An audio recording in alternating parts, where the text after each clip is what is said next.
Welcome to the Real Film Nerds Podcast.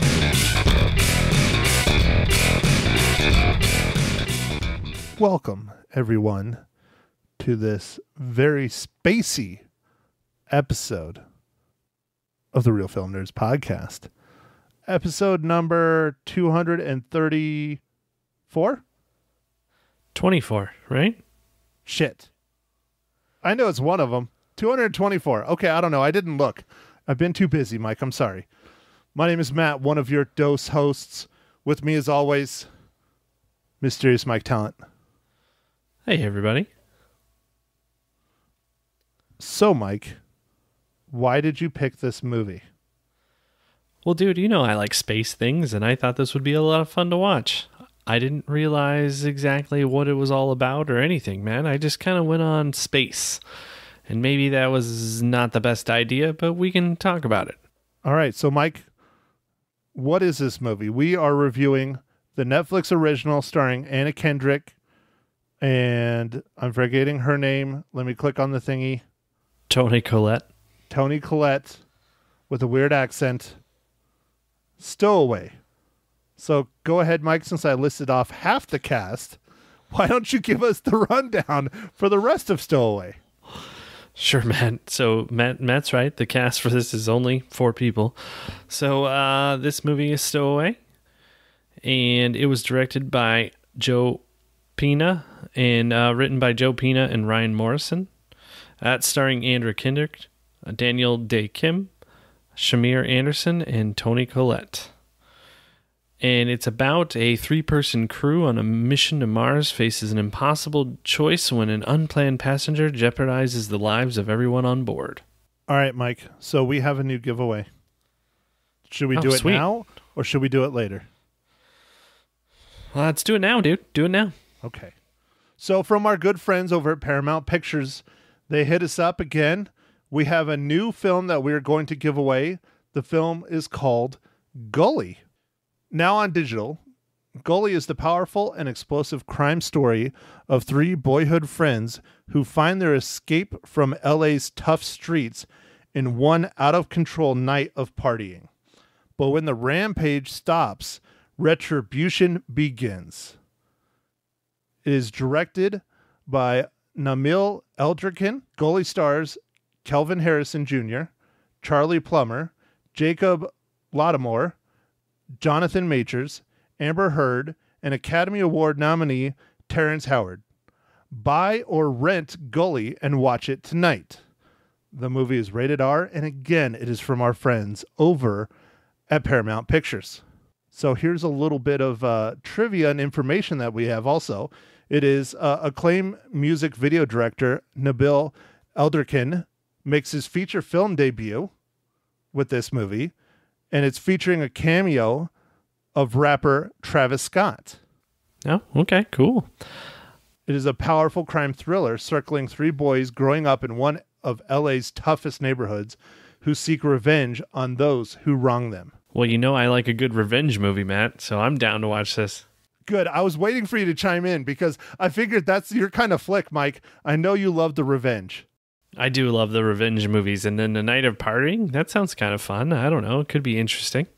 Yeah, I definitely think it'll be worth a watch. I mean, dude, Terrence Howard, man. Terrence Howard is amazing. Incredible actor. Yeah. No, I think it'll be fun, Matt. You know I love revenge movies, so I'm down. Amber Heard is also in it. You know, she's from Aquaman 1 and 2. The upcoming 2? Yeah, she's in a few movies with, didn't she date Johnny Depp? And they were in that one movie where they were in Cuba or somewhere. I don't remember what the movie was about. Was it? Dude, was that the one that I watched over at your house, the Rum Diaries? Rum Diaries, yeah. Yeah. I think that's it. I watched that when I was out visiting you. You kept falling asleep because you're an old man. Yeah, that's me. And then, let's see, Jonathan Majors, who's famously from White Boy Rick, another film we reviewed on the pod. Ah, yes, White Boy Rick. I watched a documentary about that on Netflix recently. Man, that is a weird story. I saw that. Yeah, I haven't gotten a chance to watch that. So, dude, I mean, this sounds like a great movie. I wish I could watch it, but, you know, they're giving it to us to give away. So if you would like to enter to win a digital copy of this brand new film, what you need to do, Mike. What do they need to do? We've been watching a lot of sci-fi movies, and we're feeling real sci-fi kind of right now. So if you could just send us an email with your favorite sci-fi movie, and we'll get you entered, and hopefully you'll win. Yeah, we will email you the winners. We will email you the codes. So make sure and get your entries in. Our email, you can send it to anyone. We got 3 of them. You can email Mike at realfilmnerds.com. You can email Matt at realfilmnerds.com. Or you can just email the email that goes to both of us, which is nerds at realfilmnerds.com. Funny how we call ourselves nerds, Mike. You remember when that was a bad term? I do. I remember when that was like very kind of mean, and now we love it. Like it's like our, I don't know, badge or something. I don't know. I feel that we have been nerds pretty much most of our life because we are both passionate about several different things.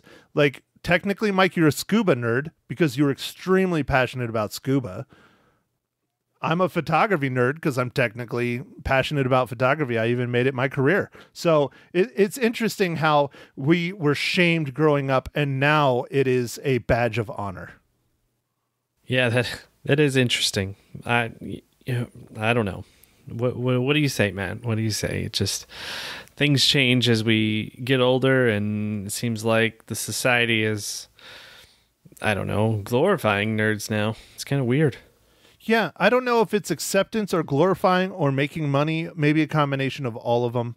But anyways, I'll get us back on topic. Mike, this week we're talking about Stowaway. It is a pretty much like an independent film. I mean, there's 4 people in it. It shot well, acted well. I'll be honest, I don't fall asleep during movies often, really at all. I mean, even though I'm exhausted, if I even had 3 hours of sleep, I typically won't fall asleep in the middle of a movie. Mike, I fell asleep during this movie twice, and I was watching it during the day. Oh, man, Matt, that's quite the statement. I've fallen asleep in my fair share of movies, as you well know, Matt, and you even mentioned here just earlier a few minutes ago. But I did not fall asleep in this movie, but I definitely understand what you're talking about, man. It is kind of slow, and there's lots of boring parts. It is extremely slow, extremely boring, and it is almost 2 hours long. I don't know what all this extreme is about, but it is a longer movie. It is at 2 hours, and they could have probably done it in an hour and a half, but anyway, Matt, I don't know. I liked certain aspects of this movie. I like some of the questions that it was kind of asking, and then I think this is somewhat of a realistic view of how tough it's going to be to get to Mars. And so I don't know. I looked at it through that lens, so I was a little skewed, I guess. Well, Mike, I don't think it was horrible. The concepts were good. There was a lot of fascinating, interesting things, a lot of topics that were broached. We can get into it more when we're in spoilers. I feel they dropped the ball with the ending. Definitely. I felt it was way too long, and they could have cut out some of the boring parts. And I think they really could have worked on a little bit more of, let's say, the corporate overlord aspects of the film that they really were stressing until the end of the movie that unravels everything. But we can get that into the spoiler world. All right. Yeah, I could see some of your points there, Matt, but I also was a little disappointed with the ending. So much build up for just really? Hey, no spoilers, Mike. Okay, good job. Got it. All right. Okay, so we're plugging along here. We both are having difficulties discussing the main talking points of this movie without spoiling it. For those of you who do want to watch it, Mike, I'll go ahead and do this. I don't recommend you waste your time watching this film. Oh, wow. You're just going right into it. Yep. Okay, Matt. All right. I like this movie, but I'm kind of a space nerd, as we were talking about nerds. and I liked some of the concepts in the movie, and I thought what they did with space stuff was fairly well done. There's not a ton of space special effects, but they didn't need it for this movie, and they explained why, and that was fine. So if you're a space nerd, go for it. Now, I guess with that, Matt, we can. I think we can get into this part of the show where I ask you, what are you drinking this evening, Matt?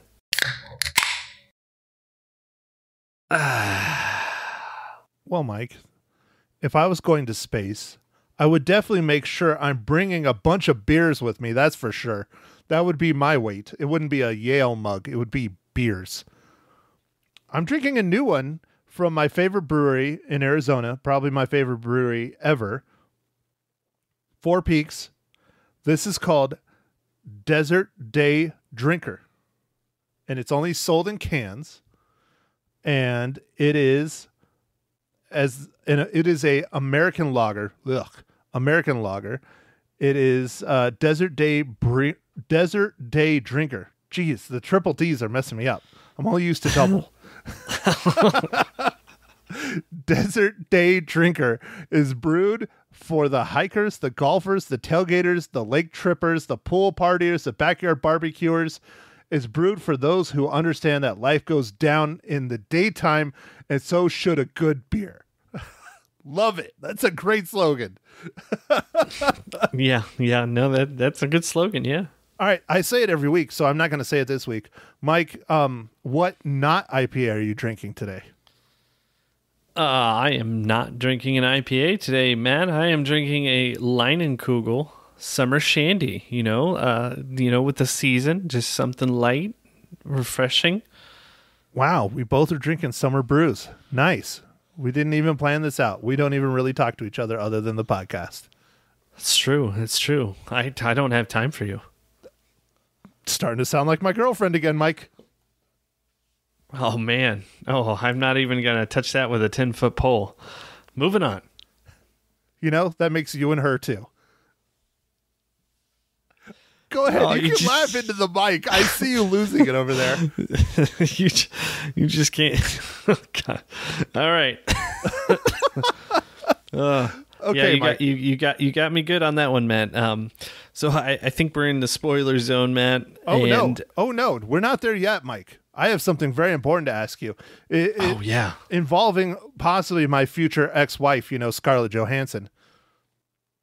Mike, how does the Netflix original Stowaway relate to the Marvel Cinematic Universe?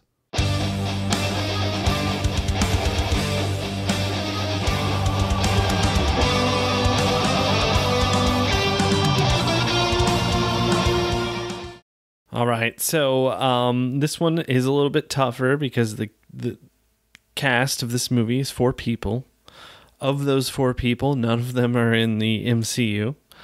But there was a makeup artist who worked on this movie and worked on Doctor Strange. And the makeup artist's name is... I'm going to screw this up, Matt. Nadia Homery? Homery? Yeah, I think it's Nadia Homery. So, all right, I'll allow it. It sounds right. I don't have it in front of me, so I'll go with it.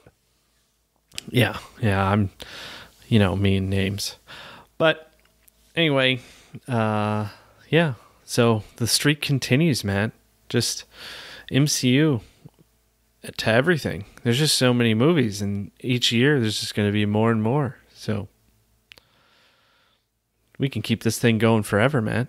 Dude, I honestly thought you were shit out of luck on this one. With this small of a cast, there's probably not much of a crew. I was like, if he's getting it, it's going to be the crew. Oh, yeah, no. I had to dig a little deeper, yep. All right, Mike, so let's go ahead. Let's spoil this bad boy. Go for it. All right, Matt, so this movie is all about getting to Mars. It's I actually really like the way it starts with the countdown to the launch, and then just shows them, going through the atmosphere and stuff. I thought that was great. I thought that was a great way to start the movie. But the ending, I really wanted to see at least if they made it. That's at least that. And who made it at the bare minimum? Yeah. And that would have been nice. But I don't know.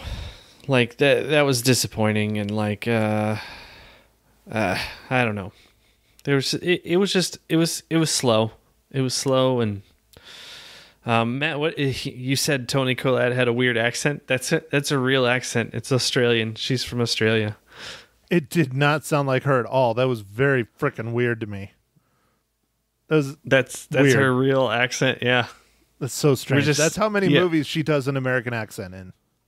Yeah, well, it's kind of like, have you ever heard Colin Farrell talk? Like, if he's not like for a role, like his Irish, it's super, super thick. Oh yeah, dude, he has a wickedly thick Irish accent. I mean, very thick. Yeah, that I have to say, Toni Collette's Australian accent then is probably the most strong Australian accent I've ever heard in my life.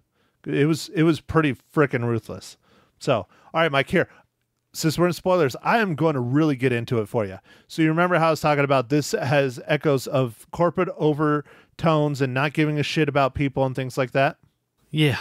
They really delivered on that. So think about it.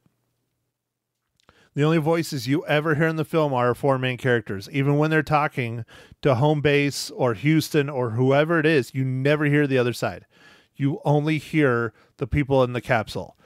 They don't care about this guy being stuck in the rocket. They didn't care enough to check to make sure it was clear and ready to go, because how do you not miss that amount of weight? All they cared about was money and getting there. And for at the very end, for Anna Kendrick's character to be sitting there and saying, oh, well, I did this for the love of it, or the greatest adventure of my life, or whatever the hell the two sentences she said, which she said earlier, throws it all out the window, because it's like he's trying to tell you that all this corporate overtaking, all they give a shit about is money and finances and success and all this stuff. They don't give a shit about the people actually doing the mission.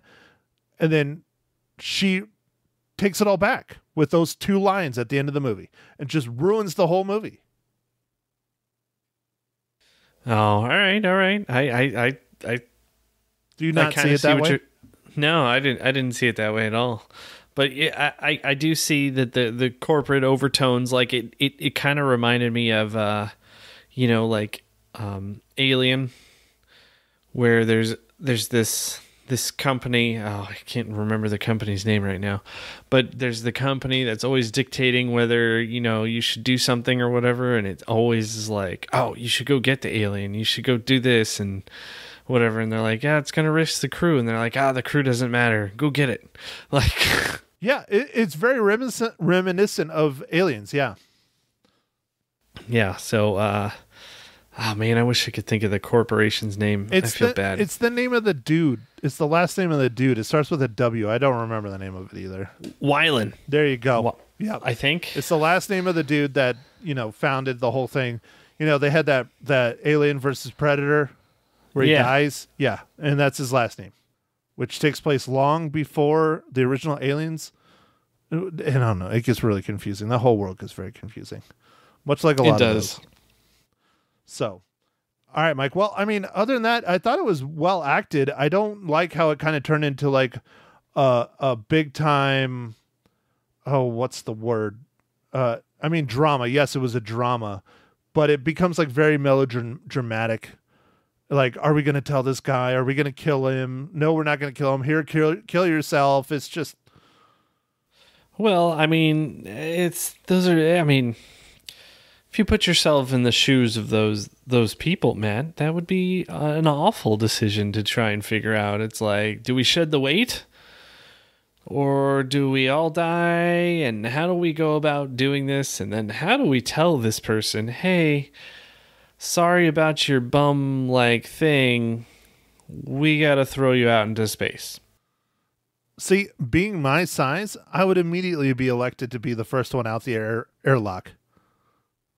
Oh, well, I mean, I don't know if that would be, well, maybe. I don't know. See? Yeah, it's a factor. You know it. Now you're thinking about it. You're like, oh, yeah. Yeah, we wouldn't even think twice. We wouldn't even give you a seat. We'd just shove you in there and open the door. It'd be like Event Horizon. Oh, jeez. Baby bear. God, dude, I love that movie. That's a great sci-fi movie, sci-fi horror movie. Oh, man, is that a great sci-fi horror movie. It scared the crap out of me when we were younger, man. I had dreams about some of that stuff. It's super creepy. Dude, I still do. The green circuit board scene, Yeah. that really bothered me, dude. Yep. This is really well done. And Mike, what Real Film Nerds podcast episode is that? Because I don't remember. I know we did it for Harvest Horror Fest, and I know it was my pick. I just don't remember when it was. I think it was two seasons ago. Yeah, I would have to look, Matt. I honestly can't remember. Dude, we might not have even been into triple digits by then, honestly. I don't know. I don't remember. So, yeah, but that's a wonderful, crazy, basically a haunted house movie, but in space. yeah. Haunted spaceship. Yeah. Yeah, haunted spaceship. So, Mike, I have to say, I think the second half of this movie was much better. No, I don't know. Maybe the first half was better. The build up and the discussion and the tension. I wasn't super keen about the artificial gravity thing and spinning around. I didn't understand how they're using this like thing to pull themselves out to like the sun thing, and then why is there liquid oxygen on the other side of this thing? And I don't know. Well, I mean, Matt, LOX, liquid oxygen, is often used as a rocket propellant. Now, why would there be a lot left over on the rocket? Maybe for when they're landing back in Mars? Because I could only assume the reason that they still had that big booster with them was for the landing back at Mars. So why would they take their fuel that would slow them down? Because then they're just going to die when they get to Mars in a high-speed crash with the planet. Dude, I'm not 100% sure why they... I don't know, Matt. I'm not 100% sure on why, but essentially they would need to be able to get onto Mars and then theoretically fly back. So I don't know if they had to try and bring fuel for all of that. Well, but they also said it was a colony that was on Mars. It wasn't just they were going to Mars. It was a colony. Yes. I do believe that we were starting to colonize Mars, and they were going to be there for some research and stuff, and then they were going to come back. So maybe because they talk about it, how he's doing all these experiments. The one gentleman, I mean, that must have been fun until, you find out there's a stowaway. Daniel Day Kim's character, David Kim, talks about how he's doing experiments with like algae and clearly vegetation and things like that to help produce oxygen and remove CO2, because that's one of the strategies they use to try and live on find out when they have 4 people and they should have only had 3. And she was like, well, what about so-and-so? I don't remember exactly what Toni Collette's character was talking about. But what about so-and-so and blah, blah, blah? And he's like, oh, well, it's already at the colony. And so clearly they have supplies and other things at the colony. Maybe they have liquid oxygen or a form of propellant to get them back out of Mars atmosphere and headed back home. I don't know. Yeah, I mean, I guess one of the things that I questioned on this is, and obviously this is a corporation and it's not NASA or whatever, but usually there's a lot of redundancy for things, and I feel like this East, like whatever the piece of the life support thing that broke, I feel like they would have had an extra one of something, or like usually there seems to be a lot of redundancy, but as you pointed out, Matt, since this was like a corporate thing and it sounded like this thing was actually designed for 2 people and they were pushing it to 3, and then now with 4 people, there's like no way in heck they could do it. It did seem like it was about trying to squeeze every dollar or whatever out of the thing. So I don't know if this was kind of a shot at corporations and the way they try and run things, or I don't know. Dude, that's what I'm thinking the whole movie was about until those last two frickin' sentences.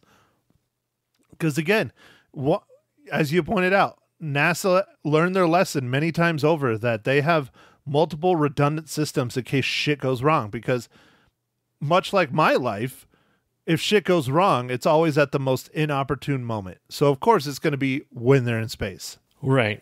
Yeah, I mean, there's always going to be failures and stuff, but unlike when you're on Earth or whatever, and there's, you can go to the store or whatever, you can figure stuff out. When you're in space, no one can hear you scream. I just had to throw that in there. Of course you did, Mike. Okay, so speaking about screaming, Mike, how many reels do you give Stowaway? I'm going to give it a solid 3 reels because I am a space nerd and I did enjoy the story for the most part. It is kind of slow, and I understand, Matt, why you didn't like it and fell asleep twice. Yeah, and I wasn't even drinking. I know. I mean, it was the daytime, so I figured you were just taking a little nib here and there, but yeah, just a little pop, a shot here and there. No biggie. Yeah, like just some coffee, Jim Beam. Jameson. Does it still count as coffee if it's just pure Jim Beam in a coffee cup? I think it does. Okay, good. Then as long as you warmed it up. Breakfast of Champions then. Breakfast of Champions for me. Well, Mike, I enjoy space quite a bit as well. Not as much as you. I would have loved to go to space in my lifetime. I don't think it's ever going to happen. But, I did a lot of astronomy when I was in the Boy Scouts. Loved it. Been to, not astronomies, but see, I can't even think of the name. That's how much I love space. The places with the telescopes. I can't even think of it. I can't think of it either. Oh no, Mike, no. Observatories. Yes, Arizona. Believe it or not, Arizona has several observatories, and I've been to a few of them. They're scattered across Arizona because of our vast swaths of nothingness on top of having quite a few tall mountains. And no weather ever. That's true. So there's never any clouds. Right. Not compared to the rest of the country, that's for sure. So I love space as well, Mike, but again, I think not as much as you. Like I said, I enjoyed the concept. I liked a lot of the things they were trying to talk about, especially the corporate overlord tones, getting into space and all these other things. But I still think this movie could have been a lot better and definitely a lot shorter. So I'm not a hater. I'm not real bad like you. I'm not going to, be like, oh, half a reel. No, I'm not that bad. So I think I rated it fair because of the things they brought to the table, but I still think it could have been better. I give it a 2. Okay. All right, Matt. That's fine. 2 reels. I see. That's all right. All right, Mike. So what are we doing for next week? Man, I am not sure. I had not figured out. This was my pick, so I think this is up to you, man. What do you want to watch? You're damn right, Mike. It's up to me. F9? F9. Woo! Except for it's not out for a couple more weeks. I was looking. I was looking yesterday trying to figure out what was coming out in the theaters. There's nothing but crap. There's that new Conjuring that knocked A Quiet Place 2 out of first place in the box office. I don't really care about watching it. It is on HBO Max. I found an interesting movie that came out last year. It's floated under the radar. I think we're going to have a lot of these. It just now also hit HBO Max. It is called Kajillionaire. Kajillionaire? Yes. Do you know anything about this movie, Mike? No, I know nothing about this. Oh, this is going to be fun. So Kajillionaire is an indie type movie. It has some well-known actors in it. It was nominated for Sundance Film Festival and a bunch of other ones. But again, like I said, it was COVID world. It did come out in the theaters. I think it came out in September, October of 2020. So, but yeah, no one was still going to the theaters then. So here you go, Mike. Here is the synopsis. This is just for you and our listeners, of course. A woman's life is turned upside down when her criminal parents invite an outsider to join them on a major heist they're planning. That's actually not very accurate for this movie. It is a comedy drama, and yes, it is about a heist, but her parents, it's about a whole family that are con artists, and she was raised to be a con artist, and it stars Evan Rachel Wood as the daughter, Richard Jenkins is the father, and Deborah Winger is the mother. How freaking awesome is that cast? It's pretty good, man.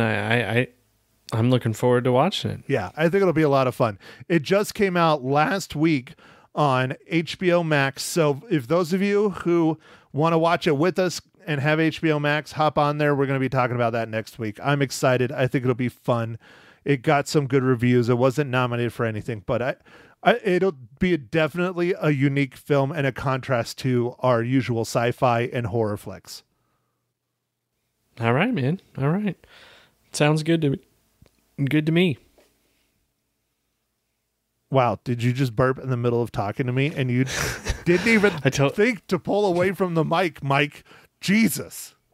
I did, but I couldn't do it. Couldn't figure out how to figure it out. Now, if you ever fart and we hear it on the podcast, then we have a serious problem. All right. I'll try and keep it to a minimum. God, speaking about farts, have you ever farted and woke yourself up? I don't think so. I don't think I have. No? So, all right. I've done it a couple different ways. Wow. All right. There's the noise, which is that's the better one to wake up to, believe me. You wake up and you're just like, what the? Oh. The bad one is the smell, because you can't go back to sleep. You've woken up off the smell. You've never done that? Really? No, man. No. Oh, dude, I've farted so stinky that even with the covers on and everything, it still wafted up, eventually waking me up. It was awful. No, I haven't done that, but I will. I'm sure you've woken up Mags that way, though. Go ask and report back for the next pod. All right, I will do that. I know. That was a little too far, but it was pretty funny. I'm still kind of crying over it. That was pretty funny. That was pretty funny. All right, Matt. Well, I guess it's good to end on a funny note. Don't forget to enter our contest. Yeah. Like Matt said, you can email us at nerds@realfilmnerds, Mike @realfilmnerds, or Matt @realfilmnerds. And tell us about your favorite sci-fi movie. And we'll get you entered, and we'll let you know if you win. Other than that, thanks for listening, everybody. Make sure to follow us on our socials, Facebook, Twitter, Instagram, or the Gram, as people call it, I guess. That's what the kids call it. Oh, okay. All right. That's what the kids call it. All right. Yeah. And then thanks for listening, everybody, and go out there and stream or watch movies at the theater. And, keep listening to us. Thanks. Thank you for listening to The Real Film Nerds. Now, don't forget to follow us on Facebook, Twitter, and Instagram at Real Film Nerds. Now, go out and catch a movie.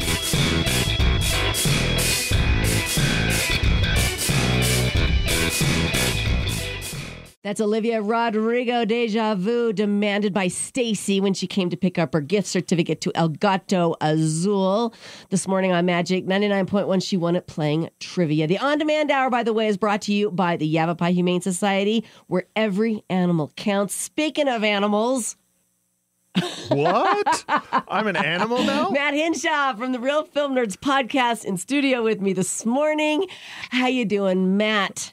I'm doing wonderful, Lisa. Good. Don't take offense. That was called a segue, and I learned that in college.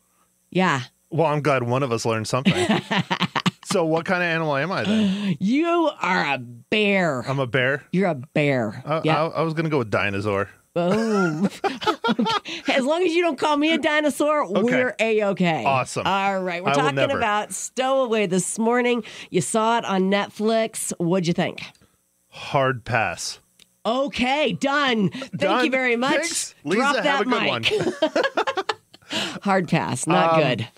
It was very, very, very boring. The concepts are interesting. Okay. But I don't fall asleep during movies ever. I always do. That's why I don't watch them. I fell asleep twice during this one when I was trying to watch it. Okay. It's an interesting sci-fi film. The concepts are great. It's more of almost an independent film. There's 4 people in the movie total. Okay. You don't hear voices from anyone else. It's just these 4. Right. It's about a mission to Mars at this point in time in the future. It is large corporations sending people to Mars. Sound familiar? Yeah, for sure. And they did not check the spaceship real well after on. launch. And a guy who was a maintenance person that was getting stuff ready fell and knocked his head and passed out. And by the time he woke up and they realized he was in there, space travel. They're halfway to Mars. Yep. Okay. So it's really interesting, and the choices they have to make and what's going on. And because they're pushing the limits, having 3 people in the capsule. Right. Now they have 4. Right. How much food? It's a mission to Mars, so it's 2 years. Oh my gosh. So he didn't even say goodbye to his family. No. His family wonders where he is. I see it now. Right. His Very sister, stressful. like he's the guardian of his younger sister because his parents passed and all this other stuff. And so now she's home completely alone for the next 2 years. Oh my gosh. It's interesting. So that's what I'm saying. It has wonderful concepts, but it really dragged. It's almost 2 hours, and it's just, Yeah. It's a hard pass. Yeah. That's fair. How many reels are you going to give it? I give it 2, and that's being generous. 2 out of 5 reels. Yeah, people are agreeing with you. Rotten Tomatoes gave it 77. That's about a C. IMDb 5.6 and Metacritic 63%. So yeah, you're right there in the same range with them. It has a lot of potential, right? But they just didn't execute it well. Fell short. Okay, I won't watch it. What are we going to watch next week? So next week is my pick. This is a movie that came out last year in the theaters, but no one went and saw it. Okay. Because of COVID. And it was also an independent, so it kind of slid under the radar a little bit. Sure. It is called Kajillionaire, and it just came out on HBO Max. Kajillionaire. Who's in it? Do you know? So it's Rachel Wood plays the daughter, and then I'm forgetting the name of the father and the mother, but it's basically a family of con artists that have been con artists forever. Okay. They've worked together, and they have this huge con coming, and they bring in a 4th person. Yeah. And it throws the family dynamic completely out of whack. Okay. And Kajillionaire. It's a comedy drama. The trailers look great. I think it'll be fun. Again, it slid kind of under the radar, but just hit HBO Max last week, I think. So Perfect. We'll look forward to seeing what you think. Check out Matt's podcast. It's called The Real Film Nerds. As always, Matt, thanks for joining me. Lisa, thank you. As always, young lady. You're welcome, young man.